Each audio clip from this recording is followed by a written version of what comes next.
Hello my dear students. आज अब बेटा हम अपने इस वीडियो में विस्तास का लेसन 4 देखेंगे, द एनिमी। बहुत ही अच्छा इंटरेस्टिंग लेसन है ये, द एनिमी। इंट्रोडक्शन देखेंगे इसका। The story is set during world war. इसके अच्छा ऑथर देखेंगे पहले, पर्ल एस बक। ठीक है।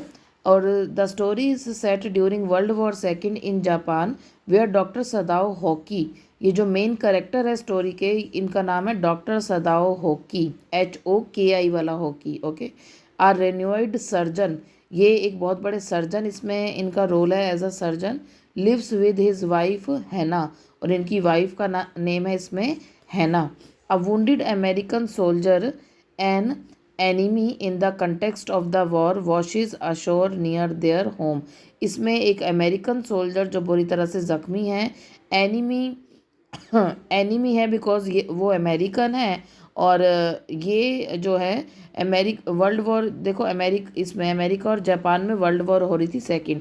तो डॉक्टर सदाओ जो है वो जैपनीज डॉक्टर है। और यहाँ पर जो ये वोंडेड अमेरिकन सोल्जर का बताया है बेटा, ये एनिमी इनका इसलिए बिकॉज ये अपोजिट से था। ये जो था अपोजिट से था इसमें। और अमेरिका, तो इनकी वर्ल्ड वॉर हो रही थी जापान और अमेरिका में। तो जब ये अमेरिकन सोल्जर ज़ख्मी हालत में जो है एक तरह से जैसे कहते हैं ना, पानी के बहाव से, नदी के समुद्र के रास्ते पानी के बहाव से इनके घर के पास एकदम से आ गया। तो सेंट्रल आइडिया है, doctor Sadao despite being a Japanese patriot, patriot means देशभक्त, and his country being at war with America. तो डॉक्टर सदाओ जो थे despite being a Japanese patriot, Japanese patriot थे, जापान के रहने वाले थे, जैपनीज डॉक्टर थे और जैपनीज देशभक्त थे अपनी कंट्री को लेकर। And his country being at war with America, तो इनकी जो कंट्री थी ना उसकी वॉर हो रही थी अमेरिका के साथ। Is faced with the moral obligation to save the injured American soldier. तो इन्होंने अपना ये मोरल ऑब्लिगेशन समझा as a doctor, as a human being. But as a doctor the duty of the doctor comes first, है ना। Doctor की duty जो है वो पहले आती है। डॉक्टर ये नहीं देखता कि ये अपोजिशन का है तो इसको मुझे बचाना नहीं है। तो इन्होंने एज अ डॉक्टर अपनी ड्यूटी समझा to save the injured American soldier.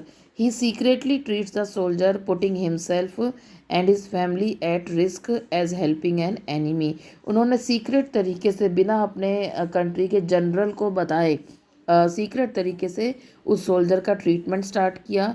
और अपनी फैमिली को और खुद को, खुद के प्रोफेशन को भी बड़ा बहुत ज़्यादा लीस्ट रिस्क पे रखा उन्होंने, एज हेल्पिंग एन एनिमी, एक एनिमी की हेल्प करने के लिए।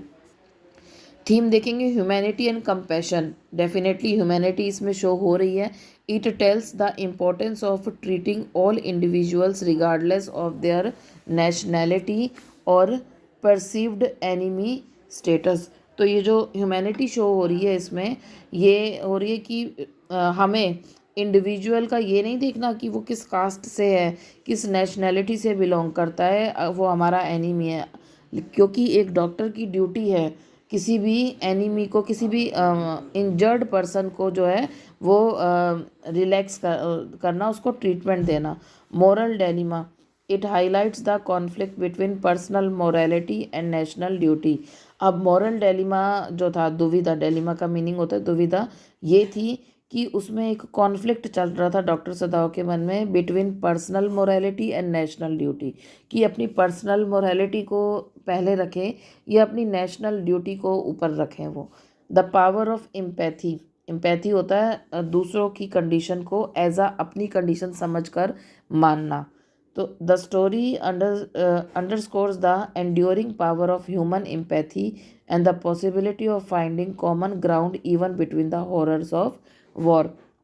तो स्टोरी में दिखाया गया है कि वॉर के दौरान भी, लड़ाई के दौरान भी जो है कॉमन ग्राउंड बना हुआ है, पॉसिबिलिटी है कॉमन ग्राउंड बनने की। बिकॉज जहाँ पर ह्यूमैनिटी आ जाती है वहाँ पर फिर ये चीज़ें, वॉर, एनिमी, ये सब नहीं देखा जाता। तो ह्यूमैनिटी का कॉमन ग्राउंड है यहाँ पे। Loyalty and duty, the story explores the complexities of loyalty both to one's country and to one's own moral compass. तो ये जो स्टोरी है ये एक्सप्लेन कर रही है लॉयल्टी को, डॉक्टर सदाओ की लॉयल्टी और उनकी duty as a doctor. Loyalty means उनकी ऑनेस्टी, उनकी ईमानदारी। ठीक है, इन पॉइंट्स को आप मेन पॉइंट्स को ज़रूर देख कर जाना बेटा, जिससे कि आपको स्टोरी के आंसर देने में, क्वेश्चन के आंसर देने में इजी हो जाएगा अगर आपको ये पॉइंट्स माइंड में होंगे तो। नेक्स्ट वीडियो के लिए वेट करिए। Okay bye, good night.